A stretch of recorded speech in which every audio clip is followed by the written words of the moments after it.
isang sanggol na sinumpa ng isang demonyo. Pagkasilang pa lang ay nabulag na. Namatay din ang ina dahil sa matinding pagdurugo. Sa murang edad ay kailangan na niyang harapin ang mga gutom na lobo. Nang akmang sasalpok na ang mga lobo, may isang paru-parong ginto ang dahan-daang lumipad. Tadhana, tadhana. Sa ilalim ng paninitig ng mga lobo, nagbagong anyo si Jinday at naging isang matandang may mabait na mukha, at siya nga ang tatlong diyosa, ang diyosa na nagbibigay ng buhay. Nakita nilang marahang tinadyakan ng tatlong diyosa ang lupa gamit ang isang paa, at biglang nagsipagtakbuhan ang mga gutom na lobo. Kawawa naman talaga ang ating si Chonji. Pagkatapos ay isinama niya si Chonji, na naging paru-paro, at nagtungo sila sa susunod nilang pupuntahan. Samantala, sa palasyo, natatakot ang dakilang hari na baka mawala sa kontrol ang demonyo sa kanyang katawan at makasira sa mundo. Kaya't isinagawa ang isang ritual na nagsilyo sa demonyo sa kanyang larawan. At ang banal na pintor na gumawa nito ay ang ama ni Chonji, si Hong En-woo. Siya lang ang makagagawa ng isang larawan na kayang pigilan ang demonyo. Kasabay ng pagbunot ng espada ng 7 bituin, sinimulan na ng He Chengzhen ang kanyang ritual ng pagsilyo. Nakita nilang ginamit niya ang apoy upang buhayin muna ang demonyo sa katawan ni Tai Shangwang. Pagkatapos, sa tulong ng mahiwagang espada ng 7 bituin, ikinulong niya ito sa isang mahiwagang bilog. Sa gitna ng takot na mga mata ng lahat, muling nagpakita ang demonyong hari na siyang namamahala sa kamatayan. Sino ang may lakas ng loob na magbangon sa akin? Ang lakas ng loob ninyo. Dahil sa paalala ni River, pumikit ang lahat para hindi maimpluwensyahan ng demonyong hari. Tiningnan ng demonyong hari ang lahat at tinoon ng pansin sa kasalukuyang hari. Ngunit handa na pala ang hari. Ang Golden Dragon sa katawan niya ay agad na nagpasilaw sa 4 na mata ng demonyong hari. Pero ang Demon Lord ay Demon Lord pa rin. Paano kaya mapapanatili ng isang maliit na magic circle? Nang siya ay malapit ng makatakas, isang gintong liwanag ang lumipad mula sa malayo. Ang Demon Lord ay biglang hindi makagalaw. Ang tatlong Diyos.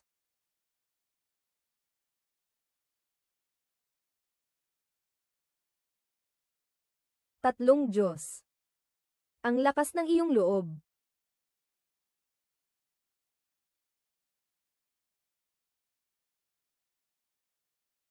Malakas ang demonyo hari, ngunit sa huli mahihirapan din siyang labanan ang dalawa. Bago siya masailiado, nagbigay siya ng 3 sumpa. Una, ang bansang ito ay magdurusa dahil sa tagtuyot at tagutom. Pangalawa, ang mga supling ni Oh Chengzhen ay maglalagi sa mahabang kadiliman. Pangatlo, ang mga inapo ni Hong En-woo ay hindi na makakapagpinta. Sa pinagsamang pagsisikap ni na Oh Chengzhen at ng 3 Diyos, ang demonyo hari ay tuluyang nasailiado sa larawan. At nawalan din ng paningin si Xiao Chonji dahil sa sumpa. Sinabi ng 3 Diyos na kahit hindi niya kayang alisin ang sumpa, mapapagtatagpo niya si Chonji sa taong nakalaan para makaiwas sa sumpa. Nang sabay na panahon, isang sanggol na lalaki ang isinilang sa tahanan ni Heo Sungjen. Pinangalanan nila siyang Heo Lam. Matapos mabarang ang demonyo, iniutos ng hari ang pagkukulong ng larawan sa loob ng kabaong. Pagkatapos ay pinagtaksilan niya ito at sinikap na patayin si Oh Chengzhen. Pinili niya si Miso ng Starry Pavilion bilang kanyang shaman. Habang hinahabol siya ng mga sundalo, napilitang tumakas si Oh Chengzhen sa isang bangin na walang matatakbuhan. At sa huli ay tinulak siya ng kapitan ng mga gwardya sa bangin gamit ang isang saksak. At dahil sa sumpa ng demonyo, ang dinastiyang Dan ay nakaranas ng 9 na taong tagtuyot. Sa loob ng maraming taon, ang mga tao ay walang anuman, at napakarami ang namatay. Kaya't iminungkahi ni Manghuhula Maizu sa hari ang panalangin para sa ulan. Ngunit kailangan muna niyang mahanap ang kailangang handog na butiki bata. Isang araw, habang naglalakad si Maizu sa kabukiran, may nakita siyang batang lalaki na kaya lang hanapin ang pinagmumulan ng tubig sa ilalim ng lupa gamit ang pakiramdam. Isang tingin pa lang, alam na niya na ang batang lalaki ang matagal na niyang hinahanap na butiki bata. Sinundan niya ang bata hanggang sa mismong pintuan ng bahay nito. At natuklasan niyang ang ama pala ng bata ay si Heo Sungjen, ang ermitanyong nahulog sa bangin noon. Ang liko-likong puno sa ilalim ng bangin pala ang nagligtas ng buhay niya noon. Gabi na, nahanap ni Meishu si Chengzhen at sinabi ang kanyang pakay. Aniya, may kapangyarihan ng tubig si Hilan, at kaya nitong iligtas ang bansa sa kapahamakan. Naalala niya ang pagtataksil matapos siyang magamit. Ngayon, Gagamitin pa nito ang anak niya bilang handog. Nag-init ang ulo ni Chengzhen. Ikaw na lalaki. Huwag kang magbiro, lumabas ka na.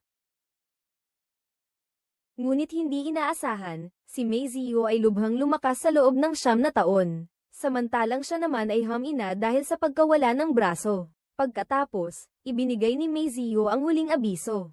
Dapat niyang dalhin si Hilan sa palasyo bukas ng umaga. Tunay ngang ang tigre ay nagiging mahina kapag nasa kapatagan na.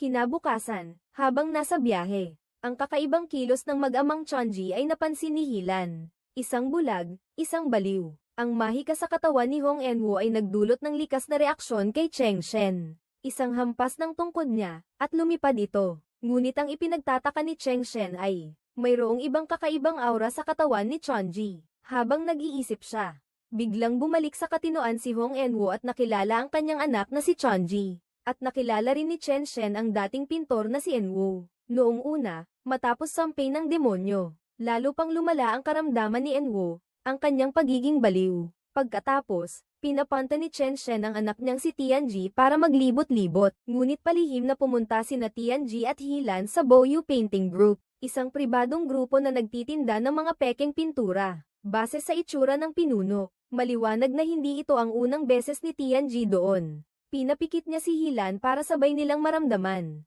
ang pagdampi ng brush sa papel, ang pag-aalsa ng bawat guhit. Kahit nakapikit, may isip mo na ang itsura ng iginuguhit, at mapapanatag ka. At ito rin ang paraan ng pagdama niya sa mundo bilang isang bulag. Sa kabilang banda, ang team leader ay nahihiya sa kanyang nililigawan. Tito. Langit. Kapalaran, wala na ang sinabar namin. Pwede po bang kumuha pa ng kaunti para sa bahay? Kumuha ka na lang. Sige po, salamat po. Labis na ikinagulat ng mag-asawa ang biglaang pagsalakay. Habang nahihiya silang dalawa at naghahanda ng magsimula ulit. Tito. Anong nangyari? Bakit? Tinatanong ni Chonji kung saan nagpunta si Josao. Sabi niya may ibibigay daw siya ngayon. Dahil hindi siya makapagsalita, si Josao ay puro senadoryas lang ang nagagawa, pero hindi ito naintindihan ng kapitan. Si Hilan naman ay naintindihan. Hindi ko maiwasang sabihin na si Hilan ay talagang matalino. Pagkaalis ng dalawa, akala ng dalawa, wala nang manggugulo sa kanila ngayon. Matapos matiyak, sinubukan nilang magkahawak kamay. Ngunit, tapos na pala ang klase ng kapitan. Aray ko, wala akong nakita. Busy ako, hay nako. Muntik na akong mamatay sa takot. Dumating naman si Aling Jo para maghatid ng pakete. Nasaksihan ko ang napunit na balikat ng damit ni Chonji. Dali-dali niyang pinahubad kay Chonji ang damit para tahiin. Kaya naman pala, laging inaalagaan ni Ate Jo si Chonji. Habang hinihintay ang damit, namimiss na ni Chonji ang kanyang ina. Kaya't yumuko siya at gumuhit ng mga bituin gamit ang sanga. Dahil bulag siya simula't bata pa. Hindi niya alam ang itsura ng mga bituin. Nakita yun ni Hilan pero hindi siya pinagtawanan. Sa halip, lumuhad siya at tinuruan siyang magpinta ng mga bituin. Gumuhit pa nga siya ng Big Dipper. Nang mga oras na iyon, kumalamang sikmura ni Hilan. Nakangiting sabi ni Tianji na siya ang manlilibre sa kanya ng masasarap na pagkain. Habang papunta na sila, isang matandang babaeng bumibili ng gulay ang pumihil sa kanila. Si Aling Tatlong Diyos pala iyon. Lumapit si Sanshen at binigyan si Hilan ng isang palamuting hugis paro-paro. At sinabing tiyak na kakailanganin niya ito bukas. Gusto sana itong isauli ni Hilan. Ngunit nang buksan niya ang palad niya, nawala na ang palamuti, at palihim na lumitaw sa kanyang batok. Hawakan mong mahigpit ang kamay niya. Sa wakas, nagkita na rin tayo. Para pasalamatan si Hilan sa pagtuturo sa kanya kung paano gumuhit ng mga bituin. Dinala siya ng tadhana para magnakaw ng mga peach. Nakatitig siya sa inosente at matamis ng ngiti ni Chonji. Natulala si Hilan at nadulas, kaya nahulog siya. Diretso siyang bumagsak sa katawan ni Chonji. Sa murang edad na ito kung saan nagsisimula ang pag-ibig.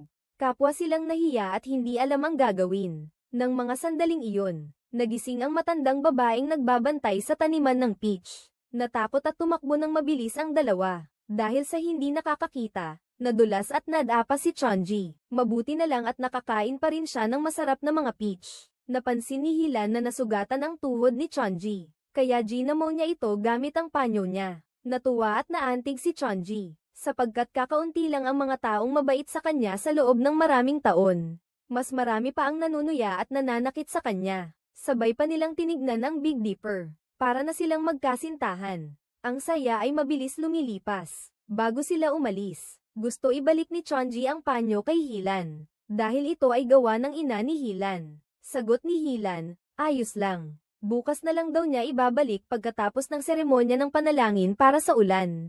Pagkatapos ay tumayo si Chonji. Sinundan niya ang bakas hanggang sa mukha ni Hilan. Ito ang kanya-kanyang paraan ng pag-alala sa mga tao. Gusto niyang iguhit sa isipan ang mukha ng binata. Pagkatapos, sa sumunod na segundo,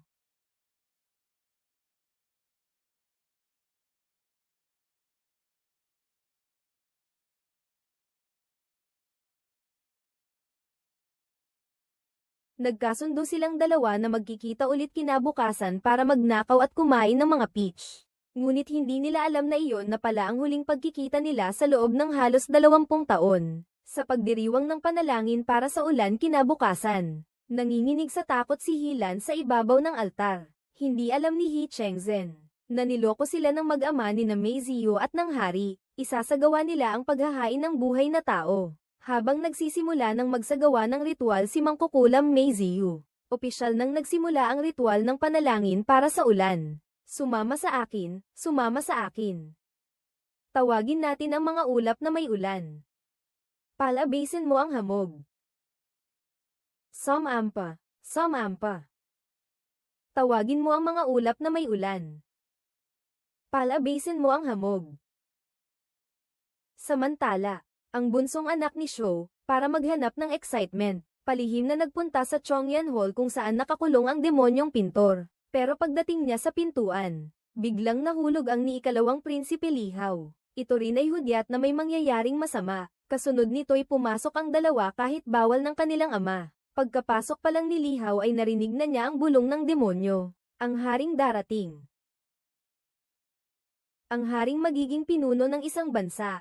Kahit alam nilang may nakapaskil na antang-antang sa pinto, pumasok pa rin sila ng sapilitan. Dahil sa pang-aakit ng demonyo, para bang nahipnotismo si Lihaw.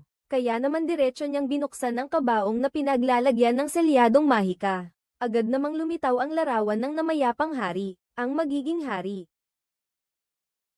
Ang magiging hari ng buong kaharian. Pagkakita niyon, pinagbawalan ng ikatlong prinsipe na si Liel ang kanyang kuya na umalis na. Ngunit bigla siyang sinipa at nawalan ng malay. Dahil sa patuloy na pang-aakit ng demonyo, ay tuluyan ng naibsan ang pagnanasa ni Lihaw. Kaya naman sinunog niya ang larawan ng demonyo. Habang unti-unting nasusunog ang larawan, ay matagumpay ding nakawala ang demonyo sa kanyang pagkakatali. Ikaw ba ang nagmulat sa akin? Ako nga, ang napakatalino kong sarili. At bigla na lamang sumugod ang demonyo papasok sa katawan ni Lihaw. Sa kabilang dako ng altar, patuloy pa rin ang ritual ng panalangin para sa ulan. Dahil sa ginawa ng Mangkukulam, tunay ngang dumating ang mga ulap. Agad na naunawaan ni Heo Sangjeon na ito ay isang paghahain ng buhay na tao. Nais niyang iligtas ang kanyang anak ngunit sa palagay niya'y huli na ang lahat. Dahil handa na si Miso sa lahat ng posibilidad. Ginamit niya ang kanyang mga tauhan para ibilanggo siya at hindi makalipat. Samantala, sa panig naman ng Demon Lord, dahil sa antang-antang na pagong, hindi siya nagtagumpay sa pag-angkin ng katawan. Kaya naman kailangan niyang maghanap ng ibang paglalagyan. Sa tulong ng 6 niyang mata, natunton niya si Hilan na may marka ng paru-paro.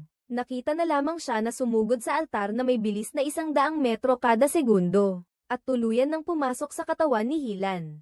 At sa mismong oras na iyon, isang kidlat din ang tumama kay Mike Siu. At tumama ito agad sa altar. Hindi nakapagpigil si Helen at nahulog sa lawa. Samantala, sa kabilang dako, nagulat din si Chonji na pauwi na dahil sa kidlat. Halos sabay silang nahulog sa lawa, habang si Helen ay nasa bingit na ng kamatayan. Sinakop ng demonyo ang kanyang katawan. Akala ng demonyo ay nagtagumpay na siya. Ngunit nagsimulang gumana ang marka ng paru-paro. Agad na dumating si Lola Tatlong Diyosa. Doon lamang napagtanto ng demonyo na nadaya siya. Para maipitong ang demonyo sa katawan ni Heonam. Kinuhang ng Tatlong Diyosa ang kanyang mga mata, ang pinagmumulan ng kanyang kapangyarihan. Hanggat hindi niya nakuha ang kanyang mga mata, Hindi magagamit ng demonyo ang kanyang kapangyarihan. Kasunod nito, pumunta ulit ang tatlong Diyos kay Chonji. Ipinagkatiwala niya ang tungkulin sa pag-iingat ng mga mata kay Little Chonji. At simula ng araw na iyon, ang kapalaran ng dalawa ay magkasamang nakatali, hanggang sa araw na magpatuloy ang tadhana nilang dalawa. Maibabalik lamang ang lahat sa dati. Makalipas ang ikalimang bahagi ng isang siglo, ang dalawang batang nagbago ang kapalaran dahil sa Diyos at demonyo. Sa wakas, nagkita ulit kami sa malawak na kaharian ng Dan. At sa unang pagkakataon, nakilala ng demonyo sa katawan ni Hilan ang kanyang mga mata. Si Hilan ngayon ay ang bantog na tagapag-ingat ng araw, buwan, at bituin, na ang tungkulin ay tumulong sa mga tao sa buong mundo.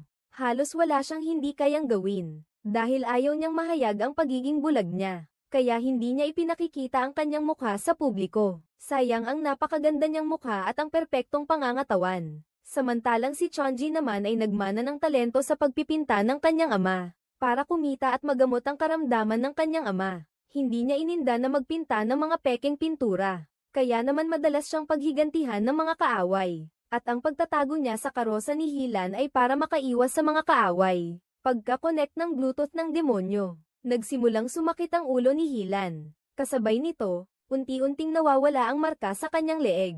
Para maiwasan ang anumang hindi magandang gawin niya, pinaalis niya si Chonji sa karosa. Maya-maya lang, bumigat ang sakit ng ulo ni Hilan at nagsimulang maglabas ng itim na usok ang kanyang katawan. Kasabay ng pagkawala ng marka ng paru-paro, sinakop na ng demonyo ang katawan ni Hilan. Bigla na lang nagsimulang lumabas ang makapal na puting usok sa loob ng karosa. Ang dating malinis at maayos na damit ay biglang naging sira-sira. Ang isang makapangyarihang demonyo pala ay mahilig sa itsurang pulubi. Pagkatapos ay bigla siyang sumugod paitaas mula sa kanyang karosa. Medyo pabaya naman ito. Ang mga tagapaglingkod ay nagulat ng husto. Isang halimaw. Hindi. Isang nilalang na galing sa tubig. Ang hairstyle niya, nako, sa isang sigaw na parang dagandong ng tigre. Muling nagpakita ang demonyo matapos ang 20 taon. Napakalaki ng pagkamanhid mo. Nainiwan mo ang palasyo sa araw ng winter solstice, ang araw na pinakamalakas ang presensya ng mga masasamang espiritu. Pagkatapos ay tinunton niya ang taglay ng kanyang mga mata, ang tadhana. Nahanap ko na ang aking mga mata. Pagkatapos ay tumakbo siya na parang asong ulol patungo sa tadhana. Samantala, muli na namang nagkita sina Chonji at ang tatlong Diyosa. Iminungkahi ng mga Diyosa na magpainit muna sila bago umalis. Ngunit nagdahilan si Chonji na may gagawin pa siya at gusto nang umalis. Pero paano papayag ang tatlong Diyosa? Gumamit sila ng mahika at agad na pinangilabutan si Chonji. Wala siyang nagawa kundi umupo at magpainit sa apoy. Dahil sa mahiwagang panghihipnotismo, nakatulog si Chonji. At sa sandaling ito, dumating na rin ang Demon Lord. Mabuti na lang at may proteksyon mula sa tatlong Diyos. Pansamantalang nawala ang koneksyon ng Demon Lord. Dahil sa pagliligaw ng tatlong Diyos, nailigaw ang Demon Lord. Nakita na lamang na patuloy na tumatakbo at lumilipad ang Demon Lord sa kagubatan. Ngunit sadyang nagkataon na nakasalubong niya ang mga gwardya ng lungsod na naghahanap kay Hilan. Nakita nila ang Demon Lord na nakatayo sa sanga ng puno. At dahil sa takot, bigla na lang nawalan ng malay ang kapitan. Pagkatapos, ang demonyo ay umupo sa trono niya. Sa isang iglap, ang dalawang bantay ay napugutan ng ulo at katawan. Walang alinlangang nahayag ang likas na pagiging mamamatay ng demonyo. Pagkatapos, ginamit niya ang itim na usok para mahuli ang dalawa pa. Sa ilalim ng kanyang mga utos, ang dalawa ay nabali ang mga paa at kamay at napilipit ang mga leeg. At sa huli namatay sila sa walang katapusang paghihirap. Sa kabilang banda, pagkagising ni Chonji, umalis siya sa proteksyonan kahit pinigilan siya ng tatlong Diyos. At agad namang nag-connect ang Demon Lord sa Bluetooth. Habang susugurin na niya ang mata, biglang tumigil ang oras sa paligid. Isang asul na tigre na kumikinang ang buong katawan ang lumabas. Ngunit sa isang iglap, nag-anyo siyang isang batang babae na may puting buhok, espiritu ng tigre. Ito ang lupaing aking pinamamahalaan. Umalis ka na rito sa bundok.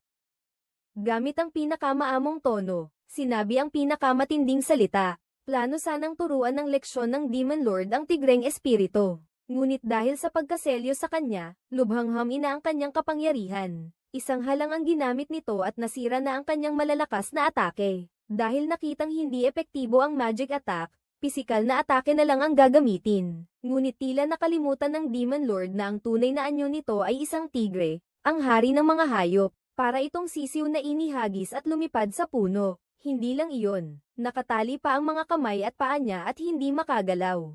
Tunay ngang ang dating makapangyarihan ay napapahamak din pala. Nang akmang susugod na si Tig-Erleng at sasaksak, ay dumating si Aling Tresang at pinigilan siya. Sinabi ni Aling Tresang na hindi pa ang tamang oras. Dahil hindi naman talaga mamamatay ang demonyo. Nakaselyo lang siya sa katawang iyon. Kung mamatay si Hilan, babalik sa kalayaan ang demonyo. Dapat nating makuha ang demonyo sa katawan ni Hilan sa hinaharap. At ibilanggo sa dugo ng walang hanggan. Dugo ng walang hanggan. Ang sisidlan na ginawa ng bata.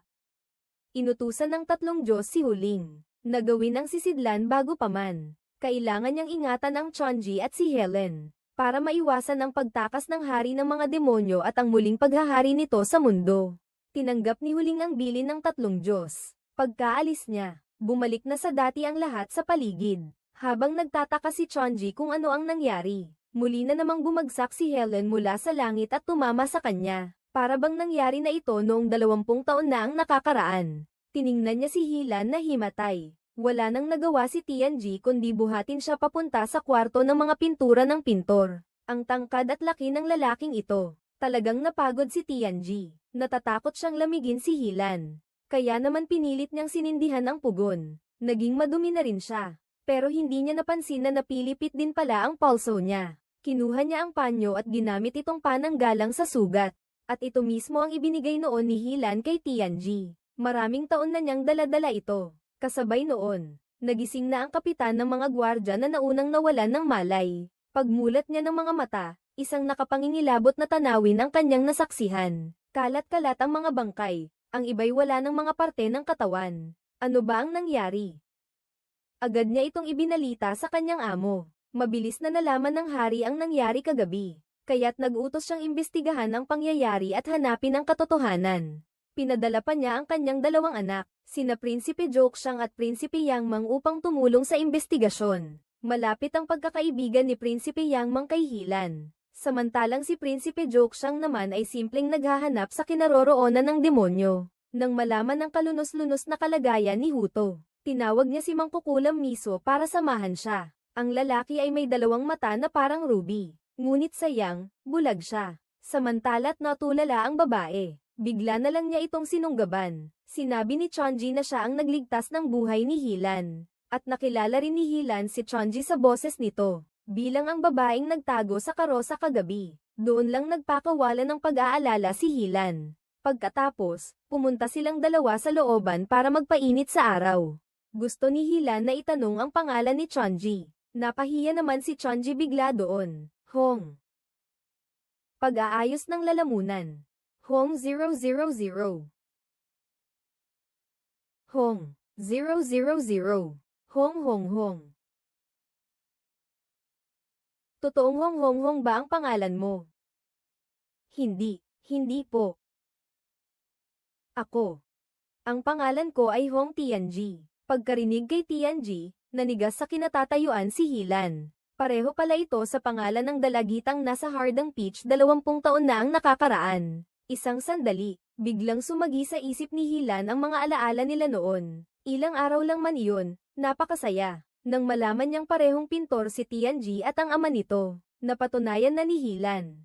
Ang babaeng nasa harapan niya ay siyang ang babae noon. Natakot si Tianji na sipunin si Hilan, kaya nais niyang tulungan siyang makapasok sa loob para magpahinga. Samantala, dumating din dito sina Zhou Xiang at Mei Ziyu.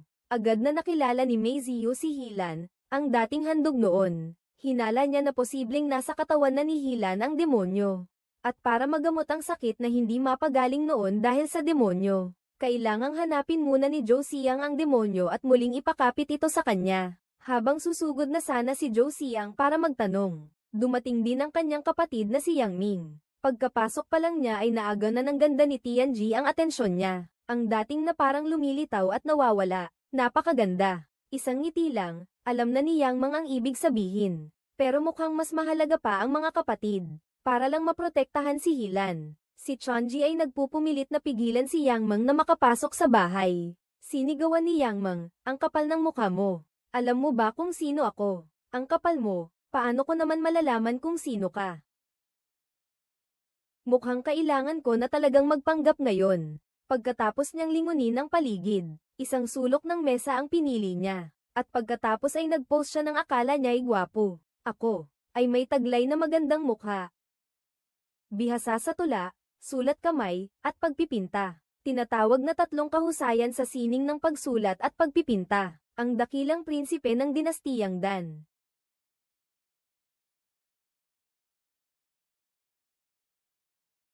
Dakilang prinsipe Yang Meng.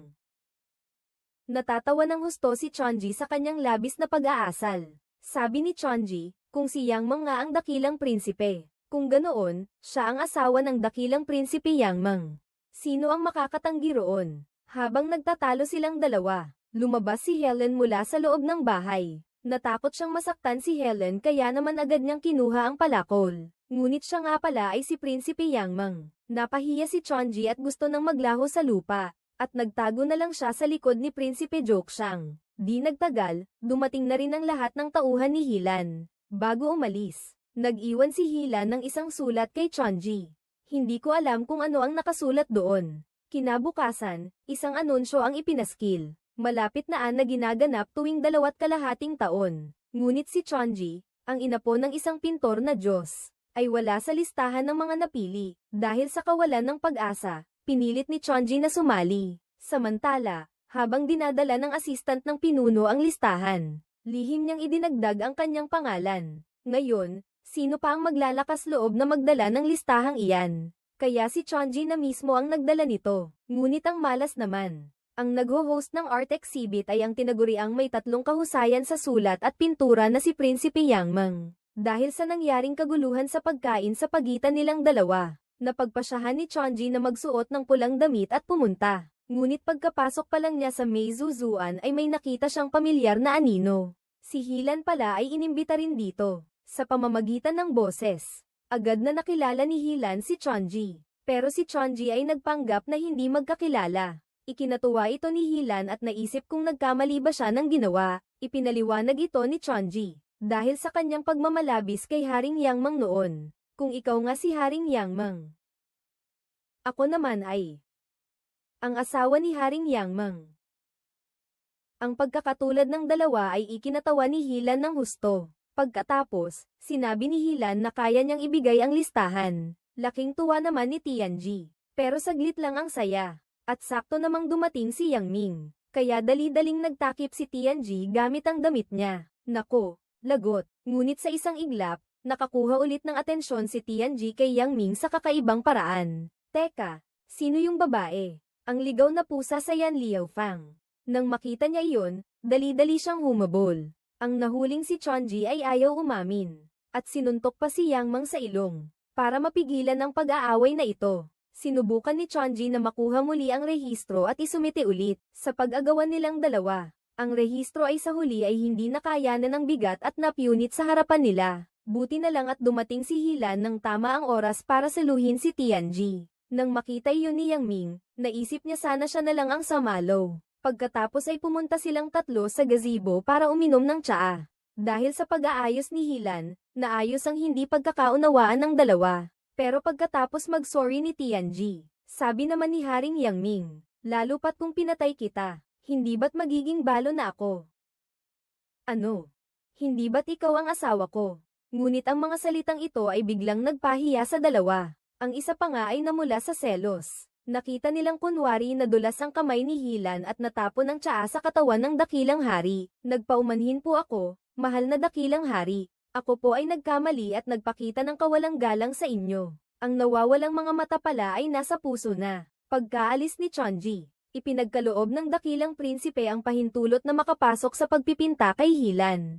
Sapagkat dahil sa presensya ni Hilan, ang pinakamayamang tao, ang pagpipinta ay lalong magiging masaya at maganda.